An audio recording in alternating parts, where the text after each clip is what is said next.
ನಮಸ್ಕಾರ ಬಂಧುಗಳೇ, ನಿಮಗೆಲ್ಲರಿಗೂ ಕೂಡ ಒಂದು ಸೆನ್ಸೇಷನಲ್ ನ್ಯೂಸ್ ಇದೆ. ಅದೇನಪ್ಪ ಅಂದರೆ ನಮ್ಮ ಗಿಲ್ಲಿ ನಟ ಅವರು ರಕ್ತ ಕಣ್ಣೀರು 2 ಚಿತ್ರದಲ್ಲಿ ಅಭಿನಯಿಸ್ತಾ ಇದ್ದಾರೆ. ಹಾಗಾದರೆ ಇದು ಸತ್ಯನಾ? ನೀವೇ ನೋಡಿ ಮುನಿರತ್ನ ಅವರು ಏನು ಹೇಳ್ತಾ ಇದ್ದಾರೆ.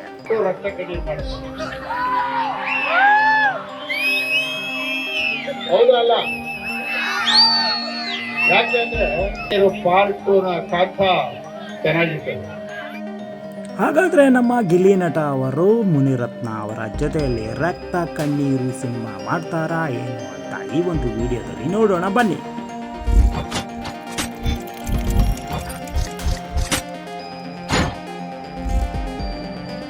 ಬಿಗ್ ಬಾಸ್ ಕಾರ್ಯಕ್ರಮ ಮುಗಿದ ನಂತರ ನಮ್ಮ ಗಿಲ್ಲಿ ನಟರವರಿಗೆ ಸಾಲು ಸಾಲು ಕಾರ್ಯಕ್ರಮಗಳಲ್ಲಿ ಭಾಗವಹಿಸುವ ಅವಕಾಶ ಸಿಕ್ಕಿದೆ. ಅವರು ಉತ್ತರದಿಂದ ದಕ್ಷಿಣ ಕರ್ನಾಟಕದ ಮೂಲೆ ಮೂಲೆಯಲ್ಲಿ ಕೂಡ ಸಂಚರಿಸಿ ಕಾರ್ಯಕ್ರಮದಲ್ಲಿ ಭಾಗವಹಿಸುತ್ತಿದ್ದಾರೆ.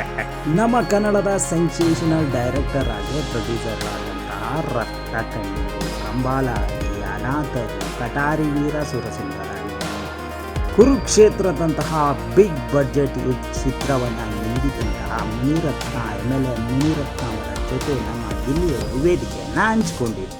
ಮೊದಲು ಕನ್ನಡ ಚಿತ್ರರಂಗದ ಬಗ್ಗೆ ಮಾತನಾಡಿದ ಮುನಿರತ್ನ ಅವರು ಇತ್ತೀಚಿನ ದಿನಗಳಲ್ಲಿ ಕನ್ನಡ ಚಿತ್ರರಂಗದಲ್ಲಿ ನಾಯಕ ನಟರ ಕೊರತೆ ಎದ್ದು ಕಾಣುತ್ತಿದ್ದು, ಅತ್ಯುತ್ತಮ ನಾಯಕ ನಟರು ನಮ್ಮ ಚಿತ್ರರಂಗಕ್ಕೆ ಬೇಕಾಗಿದೆ. ಆ ಎಲ್ಲ ಗುಣಗಳು ನಮ್ಮ ಗಿಲ್ಲಿ ನಟರಲ್ಲಿ ಇದೆ ಅಂತ ಅವರ ಬಗ್ಗೆ ಒಳ್ಳೆಯ ಮಾತುಗಳನ್ನು ಆಡುತ್ತಾರೆ.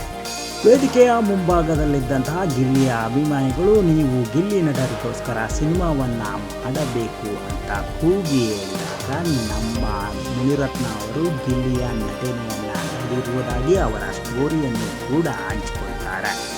ನಾನು ಕನ್ನಡ ಚಿತ್ರಕ್ಕೆ ಅತ್ಯುತ್ತಮವಾದ ಚಿತ್ರಗಳನ್ನೇ ನೀಡಿದ್ದೇನೆ. ಅಂತಹ ಚಿತ್ರಗಳಲ್ಲಿ ನಮ್ಮ ಗಿಲ್ಲಿಗೆ ಸೆಟ್ ಆದ ಸ್ಟೋರಿ ಯಾವುದಾದ್ರೂ ಇದ್ದರೆ ರಕ್ತ ಕಣ್ಣೀರಿನ ಕಂಠ ಅನ್ನೋ ಪಾರ್ಟ್ ಅದ್ಭುತವಾಗಿ ಹೋಗುತ್ತೆ. ಹಾಗಾಗಿ ನಾನು ಗಿಲ್ಲಿಯವರಿಗೆ ಮಾಡಿದರೆ ರಕ್ತ ಕಣ್ಣೀರು 2 ಪಾರ್ಟನ್ನು ಖಂಡಿತವಾಗಿ ಮಾಡ್ತೇನೆ ಅಂತ ಹೇಳ್ತಾರೆ. ಹೌದು ಬಂಧುಗಳೇ, ಅವರ ಮಾತು ಸತ್ಯವಾಗಿದೆ. ಯಾಕೆಂದರೆ ಗಿಲ್ಲಿ ಕೂಡ ಅತ್ಯುತ್ತಮ ಪ್ರತಿಭೆ, ತನ್ನದೇ ಆದ ನಿರ್ದೇಶನದಲ್ಲಿ ಅತ್ಯುತ್ತಮವಾದಂತಹ ಸಿನಿಮಾಗಳನ್ನು ಮಾಡಬೇಕು, ಜನರನ್ನು ಮನರಂಜಿಸಬೇಕು ಅಂತಕ್ಕಂಥ ಮನೋಭಾವ ಹೊಂದಿರೋ ಗಿಲ್ಲಿಯವರಿಗೆ ಈ ಥರದ ಒಂದು ಪಾತ್ರ ಖಂಡಿತವಾಗಿ ಸೂಟ್ ಆಗುತ್ತೆ ಅಂತ ಅನಿಸುತ್ತೆ. ನಿಮಗೆ ಏನು ಅನ್ನಿಸ್ತಾ ಇದೆ? ಗಿಲ್ಲಿಯವರಿಗೆ ಈ ಪಾತ್ರ ಒಪ್ಪುತ್ತಾ ಅಂತ ಕಾಮೆಂಟ್ ಮಾಡಿ. ಅದ್ಭುತ ನೈಜ ಪ್ರತಿಭೆಯಾಗಿರುವ ಗಿಲ್ಲಿ ನಟರವರಿಗೆ ಈ ರೀತಿ ಹೋಲುವ ಕಥೆಗಳು ಬಂದರೆ ಖಂಡಿತ ಅವರು ನಟರಾಗಿ ಅಭಿನಯಿಸಿದರೆ ಯಶಸ್ವಿ ಕಾಣೋದ್ರಲ್ಲಿ ಯಾವುದೇ ಡೌಟ್ ಇಲ್ಲ ಅಂತ ನನಗೆ ಅನ್ನಿಸ್ತಾ ಇದೆ. ಗಿಲ್ಲಿ ನಟರವರು ಈಗಲೂ ಕೂಡ ತಾವು ನಿರ್ದೇಶನ ಮಾಡಬೇಕು ಅಂತ ಕಾಯ್ತಾ ಕೂತಿರೋದ್ರಿಂದ ಈ ಕಥೆಗೆ ಸ್ಟೋರಿ ಇವರೇ ಬರೆದ್ರೆ ಉತ್ತಮವಾಗಿರುತ್ತೆ. ಈ ವಿಡಿಯೋ ಇಷ್ಟ ಆದರೆ ಲೈಕ್ ಮಾಡಿ, ಶೇರ್ ಮಾಡಿ ಬಂಧುಗಳೇ.